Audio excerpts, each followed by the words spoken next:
If your 6-year-old daughter vanished into thin air, and the police completely ran out of leads, how far would you go? Would you sit back and trust a broken legal system, or would you cross every moral line to save her? This is the central question of Denis Villeneuve's psychological masterpiece, Prisoners. It's far more than a simple kidnapping story. It's a terrifying dive into human desperation, a look at the monster that wakes up inside a good man when his entire world is ripped away. The story takes us to a bleak, gray, and freezing Thanksgiving afternoon in Pennsylvania. Keller Dover, a religious family man and carpenter, is celebrating with his neighbors. The atmosphere is warm, filled with laughter. But within minutes, the nightmare begins. Keller's young daughter Anna and her friend Joy head outside to play. On the road, they spot a rusted, ominous RV van idling in the mist. The girls approach it out of curiosity. And that is the exact moment they vanish. Hours later, Keller is screaming into the freezing rain, searching the empty streets. There are no witnesses, no clues. They are just gone. Panic grips the town. Soon, the police find a lead, the suspicious RV parked near a gas station. They surround it and arrest the driver, a man named Alex Jones. But the investigation immediately hits a bizarre wall. Alex is not a calculated criminal. He possesses the IQ of a 10-year-old child, whimpering and terrified.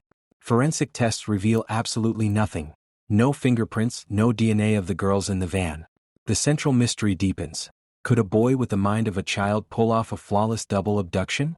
Or is he just a pawn for a much darker mastermind? Enter Detective Loki. He is a brilliant, enigmatic investigator who has never lost a case.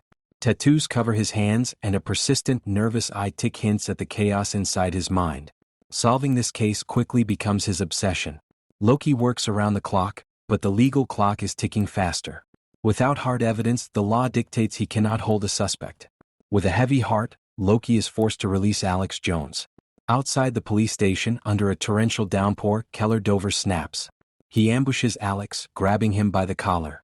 As the police drag Keller away, Alex leans in and whispers a single sentence directly into Keller's ear. "They didn't cry until I left them." Keller freezes. Nobody else heard it. The police think Keller is just a grieving, hallucinating father. But Keller now has his answer.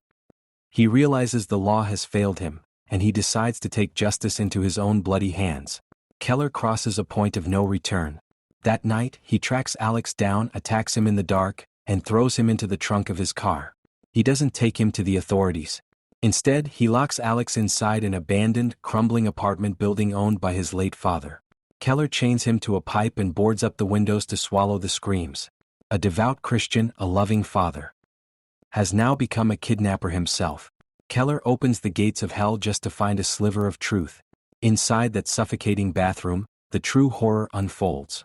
Keller beats Alex brutally, deprives him of food, but Alex only cries like a child. As desperation turns into pure madness, Keller builds a wooden box, locks Alex inside it, and turns on the steam valve, flooding the box with scalding, boiling water. The room becomes a literal torture chamber. The film forces the audience into a deeply uncomfortable moral dilemma.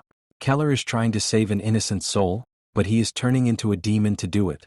Yet even through the agonizing torture, Alex only weeps, repeating the same words, "I don't know.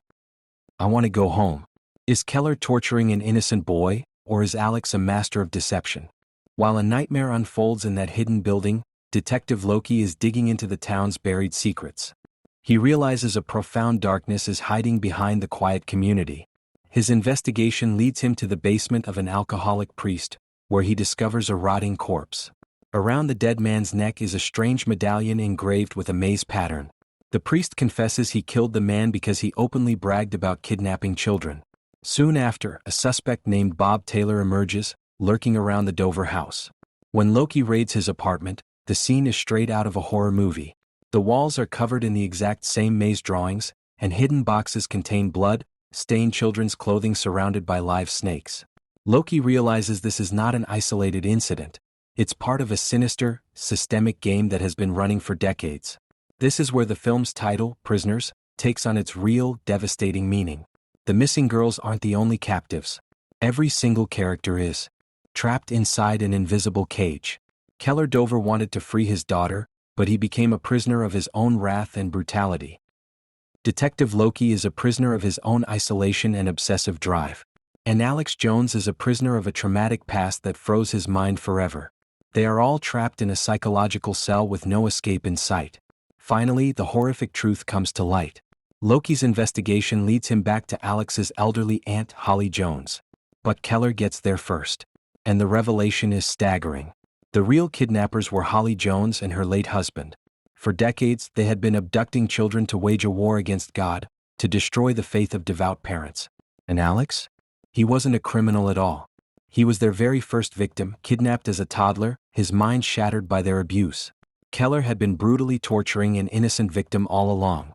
Before Keller can act, Holly holds him at gunpoint, drugs him, and forces him into a deep, hidden pit beneath her driveway, parking a heavy car over the entrance. Trapped in the pitch black, Keller finds a small plastic whistle on the dirt floor, the exact whistle belonging to his daughter. He is inches from the truth, but buried alive. Moments later, Detective Loki arrives, kills Holly Jones in a tense shootout, and successfully rescues Keller's daughter. But Keller is nowhere to be found, presumed to have fled the law. In the final haunting scene of the film, night has fallen. The forensic teams have cleared out. Detective Loki stands alone in the freezing wind outside the vacant house. Suddenly, amidst the silence, he hears a sound. A faint, distant whistle blowing from beneath the ground. Loki pauses. He listens intently. The sound is coming from beneath the earth, where Keller is taking his final desperate breaths. Loki's expression shifts slightly, and the screen cuts to absolute black. The director leaves us in the dark, never showing if Loki digs him out. Did Loki save him? Or did Keller become a permanent prisoner of the dark? Let me know your thoughts in the comments, and don't forget to subscribe for more deep cinematic breakdowns.